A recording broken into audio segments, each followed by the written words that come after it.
Hello दोस्तों, अस्सलाम वालेकुम। उम्मीद है आप सब ठीक होंगे।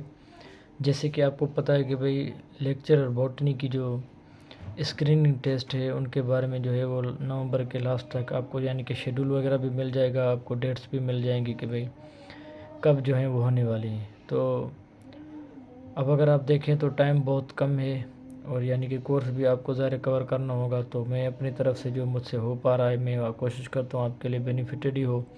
मैं कुछ इंपॉर्टेंट जो MCQs हैं यानी कि जो कुछ प्रीवियस टेस्ट में जो हैं वो इनसे जो है वो सवाल लिए भी गए हैं और कोशिश करूँगा कि हल करूँ जैसे आपको क्या हो फ़ायदा हो। ठीक है। उसके बाद जो है मैं यानी कि एक दिन पहले जब यानी कि टेस्ट आपकी होने वाली होगी तो मैं और एक लेक्चर रखूँगा कि आपने कैसे जो होता है जो क्वेश्चन पेपर को क्रैक करना होता है, क्या हमारी स्ट्रेटजी होनी चाहिए, कौन कौन से कितने सवाल हमने करने कितने नहीं करने होते। ठीक है। तो सबसे पहले हम चले जाते हैं आज के लेक्चर पे। पहला जो हमारे पास MCQ टाइप जो क्वेश्चन है, कह रहा है कि the maximum pressure exerted by cell on a cell wall is called as dash dash. If you look at the terminology maximum pressure exerted by cell shape, it means यानी कि इसको क्या हम कहते हैं, डिफरेंट प्रेशर कहते हैं या टर्गर प्रेशर कहते हैं या ऑस्मोटिक प्रेशर कहते हैं या सॉलिड प्रेशर कहते हैं। असल में होता क्या है, जब सेल के अंदर यानी कि जो वैक्यूल होता है जब सेल शेप यानी कि एब्जॉर्ब कर लेता है या उनके अंदर जो सेल शेप में जब कंसंट्रेशन बढ़ जाती है तो ये एक प्रेशर अप्लाई करते हैं सेल की वाल पे। जो प्रेशर अप्लाई करते हैं उस प्रेशर को कहा जाता है टर्गर प्रेशर और इनकी वजह से इनको क्या मिलती है, टर्जिडिटी मिलती है। उसके बाद दूसरा हमारे पास सवाल है कि water absorbed on the surface of soil is. जब सॉइल का जो सरफेस होता है किसी वाटर के मालिक्यूल्स को जब अट्रैक्ट करता है, उसको यानी कि जज़ब करता है, एब्जॉर्ब करता है, तो उसको क्या कहा जाता है। देखें, एक होता है कैपिलरी वाटर, दूसरा हाइग्रोस्कोपिक होता है, तीसरा ग्रेविटेशनल।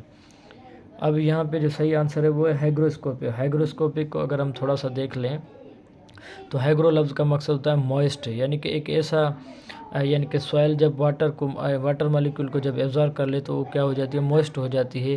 जब सॉइल के सरफेस यानी कि वाटर को एब्जॉर्ब कर लेते हैं तो उसको कहा जाता है हाइग्रोस्कोपिक वाटर। तीसरा हमारे पास है कि best water available to the plants is, यानी कि प्लांट्स जब वाटर एब्जॉर्ब करते हैं किसी भी इन्वायरमेंट से तो उनके पास यानी कि सॉइल के अंदर 3 किस्म के जो वाटर होते हैं वो अवेलेबल होते हैं। सबसे पहले एक होता है कैपिलरी वाटर, दूसरा ग्रेविटेशनल वाटर, तीसरा हाइग्रोस्कोपिक वाटर। और अगर आप थोड़ा सा इनको देख लें, हाइग्रोस्कोपिक वो वाटर होता है जिसको सॉइल मॉलिक्यूल क्या कर लेते हैं, एब्जॉर्ब कर लेते हैं, जो प्लांट्स के लिए अवेलेबल नहीं होता। ग्रेविटेशनल जो होता है डायरेक्ट वो नीचे चला जाता है। और तीसरा होता है कैपिलरी वाटर, यानी कि सॉइल मॉलिक्यूल के बीच में जो पानी पड़ा रहता है उसको कहते हैं कैपिलरी वाटर, और यही जो होता है उनके लिए प्लांट्स के लिए अवेलेबल होता है। ठीक है। उसके बाद हमारे पास क्या है, चौथा है the factor that decrease transpiration, यानी कि एक ऐसा फैक्टर जो रेट ऑफ ट्रांसपायरेशन को डिक्रीज करता है, क्या कहते हैं। सबसे पहले ज़ाहिर ट्रांसपायरेशन वो होती है कि removal of water vapours in the, यानी कि removal of water molecules in the form of vapours from leaf surfaces का ट्रांसपायरेशन। तो ज़ाहिर वाटर जब होगा तो ज़ाहिर ट्रांसपायरेशन होती रहेगी, ये इनकी यानी कि डिक्रीज़ नहीं करता ट्रांसपायरेशन को। जितनी ज़्यादा विंड होगी उतना रेट ऑफ ट्रांसपायरेशन होता रहेगा। लाइट जब ज़्यादा एक्सपोज होगी तभी भी ट्रांसपायरेशन होगी। जब ह्यूमिडिटी आ जाती है तो जो होती है वसाल तो जो ट्रांसपायरेशन है वो नहीं हो पाती। तो ह्यूमिडिटी में होता क्या है, ह्यूमिडिटी में जो भी वाटर मॉलिक्यूल्स होते हैं जब एयर में ट्रैप हो जाते हैं तो ज़्यादा ट्रांसपायरेशन वगैरह नहीं होती, एक गैसियस कंडीशन हो जाती है। तो ये क्या करता है, रेट ऑफ ट्रांसपायरेशन को डिक्रीज़ करता है। दूसरा हमारे पास है कि भाई sugar starch hypothesis for transpiration was forwarded bye.